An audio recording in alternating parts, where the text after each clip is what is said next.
দিদির জন্মদিন, ওকে উইশ করিনি, কিছু করিনি, জানি না ও কি ভাবছে, হয়তো ভুলে গেছি। কিন্তু এখন যাচ্ছি ওকে সারপ্রাইজ গিফট দিতে। বেশি কিছু করতে পারিনি, সামান্য দেখাচ্ছি কেক ঠেকগুলো, কেক আর টোটাল গিফট। অন্ধকারের মধ্যে আমি এখন যাচ্ছি ওদের বাড়িতে। জানি না ওরা আমাকে দেখে কি রিয়াকশন দেবে। ঘরে কথা বলছি, তখন ওরা ঘরে কথা বলছিল। হয়তো আন্দাজ করতে পারছে আমি এসেছি, কারণ আমি সারাদিন বেশ করিনি, জানি কি হবে। একটা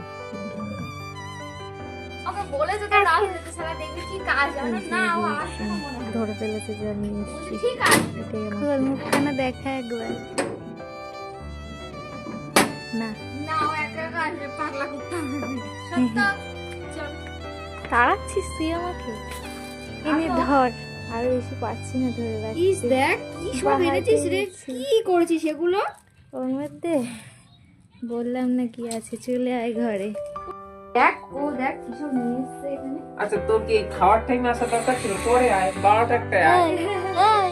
এই যে এসছে মা, পাপা, আমাকে এসছে দেখ। বাটাটা গলে গেছে। ওই